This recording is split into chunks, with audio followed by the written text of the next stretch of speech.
कल्याणकारकं प्रधानं सर्वधर्माणां जैनं जेतु शासनम। देवादिदेव 1008 श्री आदिनाथ भगवान की, परम पूज्य आचार्य गुरुदेव श्री विद्यासागर महाराज की, मुनि श्री विमल सागर महाराज की, 3 कमलों करोड़ महाराजों की, परम वंदनीय मुनिवर श्री अनंत सागर जी महाराज की, वंदनीय मुनि संघ की।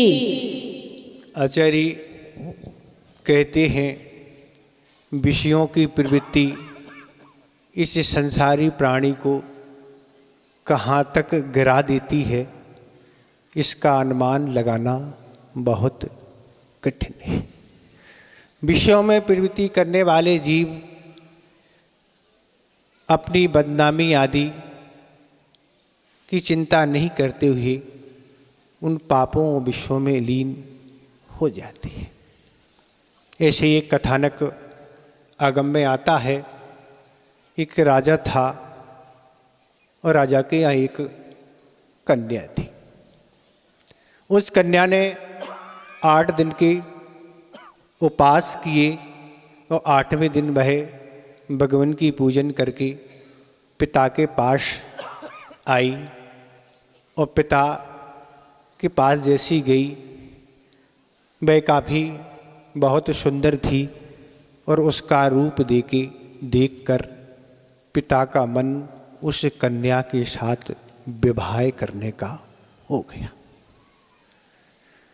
और उसका मन जैसे ही हुआ उसने सोचा कि जो भी सभी धर्म के साधु हैं उससे भी हम इसकी सहमति ले लें। सारे धर्म के जो साधु थे उसने अपने पास बुला लिया और सभी से एक ही प्रश्न सबके सामने रखा कि हमारे पास एक रत्न है, तो उस रत्न के मालिक में हो सकता क्या?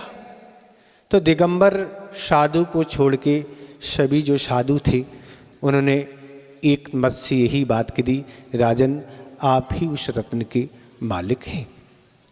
पर दिगंबर साधु थे, उन्होंने बड़ी गंभीरता के साथ विचार किया और विचार करने के बाद उन्होंने यही रखा कि राजन एक कन्या को छोड़ के आप उस रत्न के स्वामी हो सकते।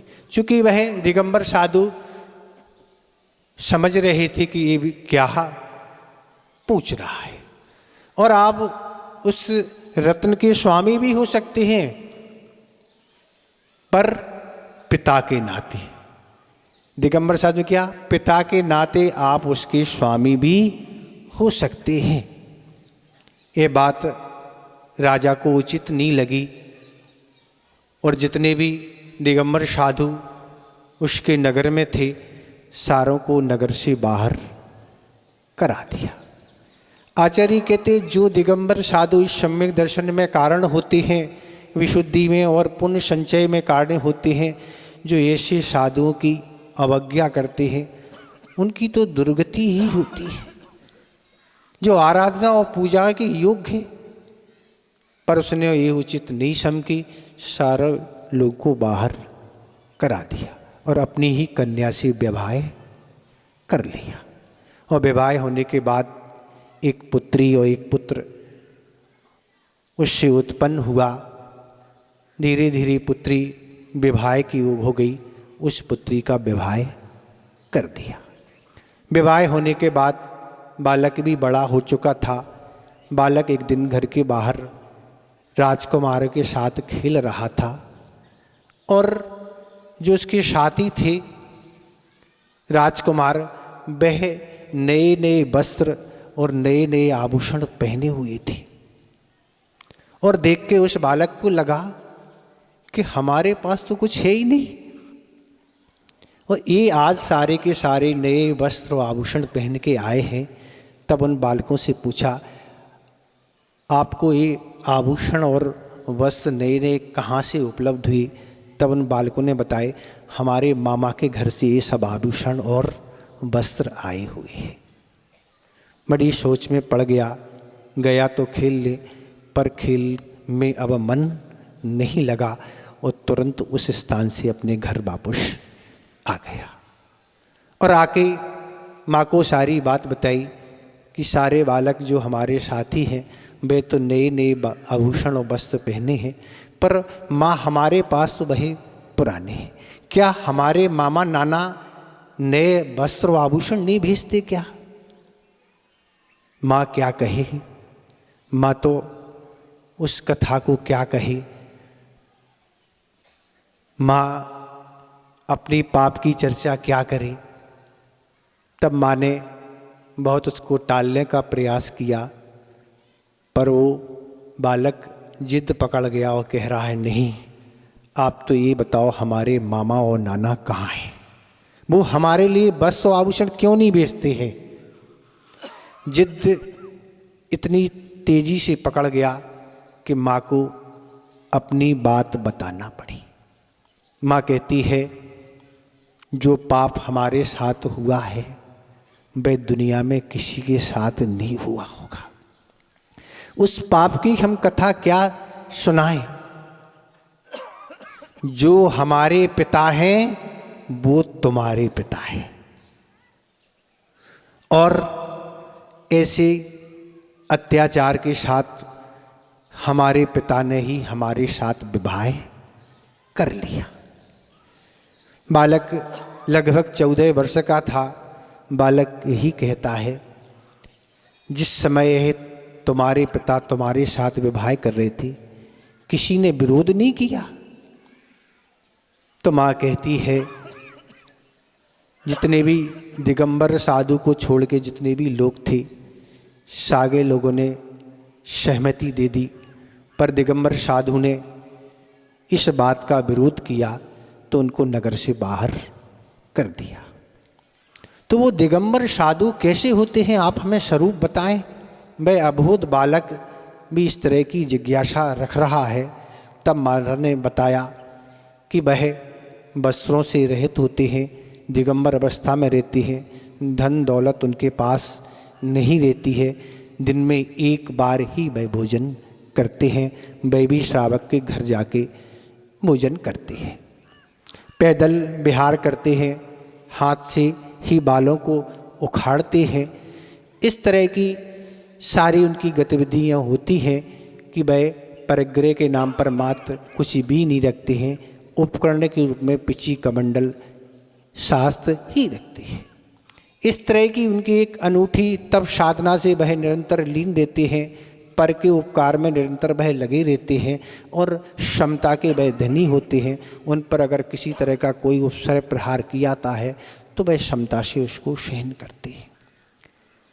माँ ने जब इस तरह की बात उस बालक को सुनाई कि ऐसे दिगंबर मुद्रा के धारक, ऐसे क्षमतावान भी आज दुनिया में चर्या का पालन करने वाले हैं, और बालक बहुत प्रभावित हो गया, और इतना ज़्यादा प्रभावित हो गया कि उसको अब तो बैराग हो गया।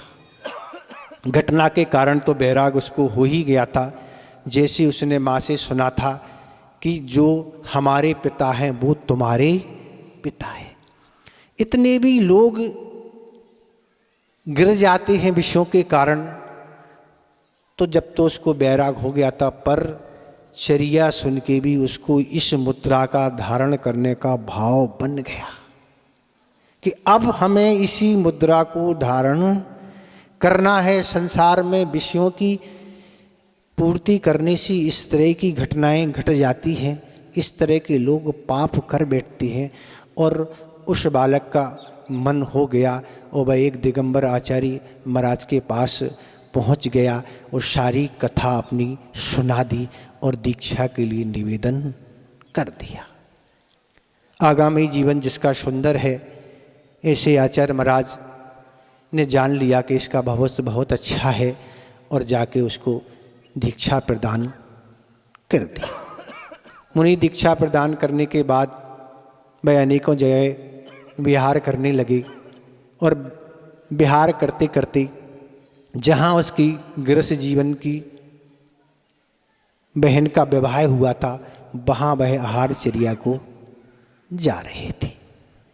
और जो उसकी गृहस्थ जीवन की बहन थी वह अपने पति को गोदी में रखे हुए वार्तालाप कर रही थी।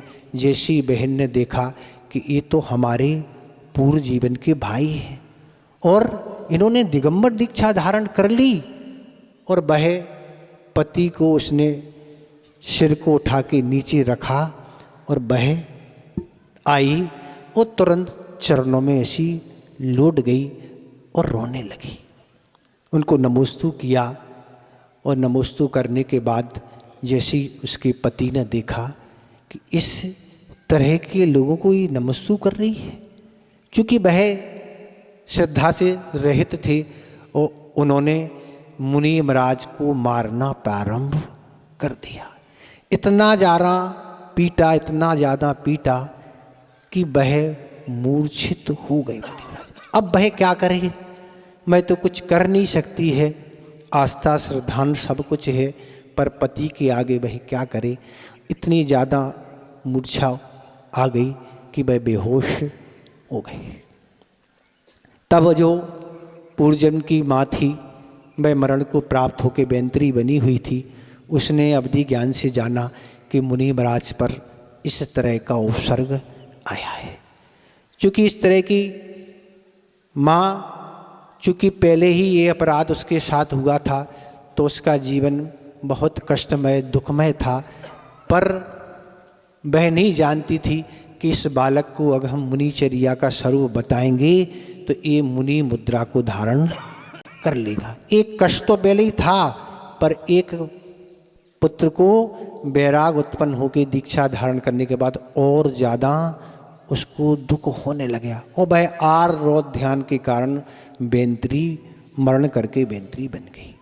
उसको जैसी बोध हुआ कि मुनि महाराज की हालत बहुत ज़्यादा खराब है, बचने की स्थिति बहुत कम है, और वह उठा के उनको मुनि महाराज को लेके शीतलनाथ भगवान के चरणों में गई।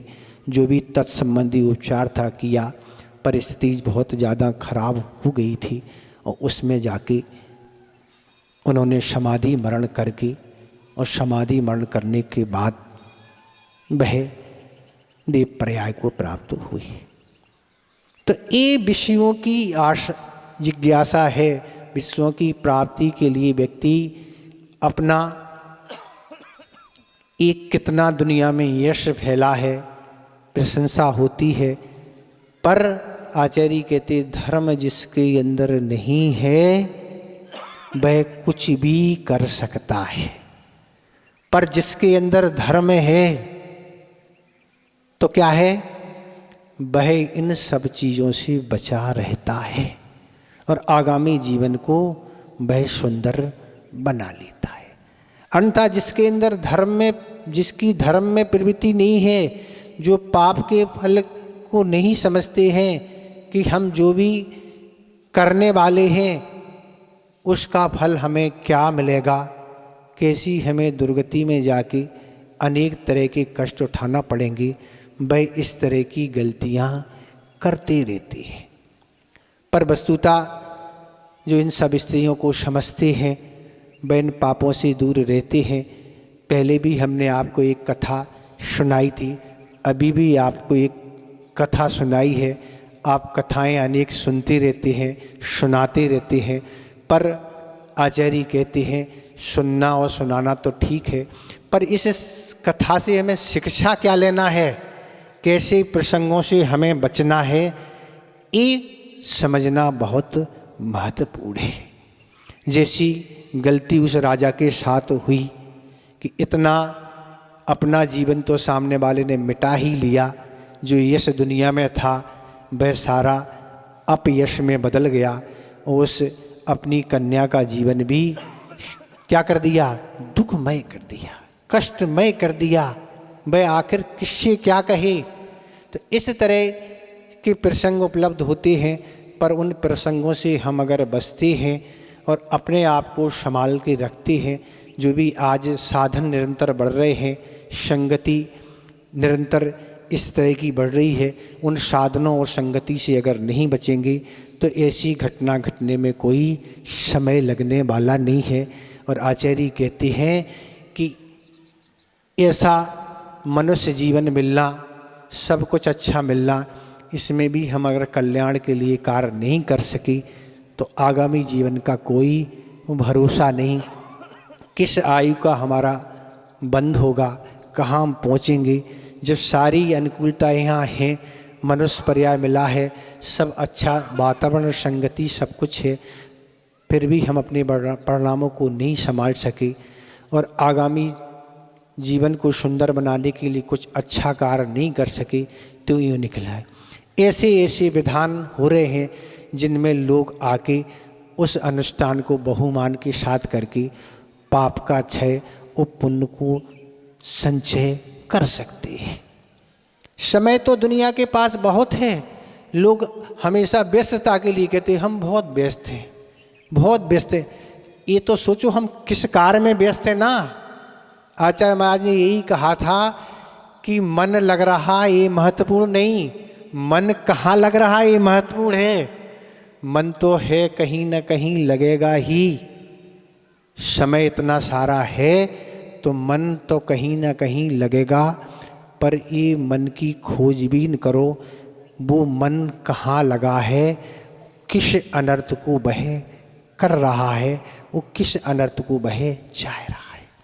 इस बात को सोचते रहो और मन को इन साधनों और इन संगतियों से, इन प्रसंगों से बचाते रहो, तो सब कुछ अच्छा हो सकेगा।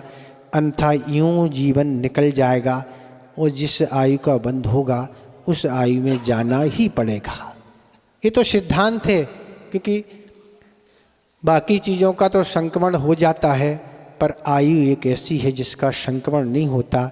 जिस आयु का बंध है वहाँ तो भोगना ही उसको पड़ता है।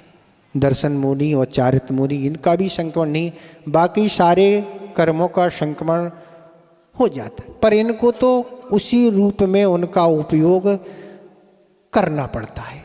उदय आएगा भोग नहीं पड़ेगा। तो इसलिए ज़्यादा कुछ नहीं कहना है, क्योंकि बहुत लंबी यात्रा 2 से 56 आपको अर्घ चढ़ाना है।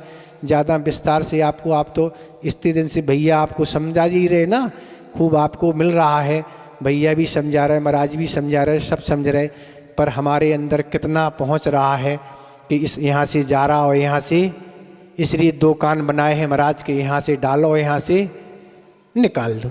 ऐसा तो नहीं है ना। तो ऐसा तो वह निकालना है जो अप्रयोजनभूत है, जो आउट ऑफ कोर्स है, जिससे हमारा कोई संबंध नहीं, जिससे हमारा कोई हित नहीं है, वो यहाँ से डालना और यहाँ से निकालना है। पर जो प्रयोजनभूत है, जो हमारे कल्याण के लिए कारण है, उसको भेजना है पर निकालना नहीं है। तब हम अपने जीवन को सब कुछ अच्छा बना सकेंगे और अपने आप आगामी जीवन को बनाओ।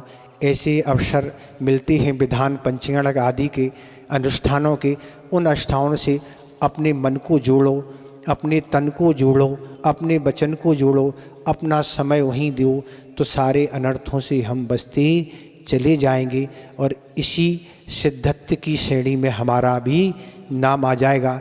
आचार्य महाराज ने यही कहा था कि कोई चिंता की, घबराने की बात नहीं है। हमारे पहले भी सिद्ध हुए हैं और हमारे बाद में भी होंगे, इसलिए हमारा बीच में नंबर है, कोई चिंताने की बात नहीं है। हम भी एक दिन सिद्धत्व पर्याय को प्राप्त कर लेंगे। जब अंजन चोर सरीखे सिद्ध बन गए तो आप तो सारे साहूकार हैं, कोई चोर नहीं है, पर वैसा पुरुषार्थ आप करेंगे तो आप भी सिद्धत्व अवस्था को प्राप्त होंगे। इतने ही हम पर्याप्त समझते हैं। अहिंसा परमो धर्म की।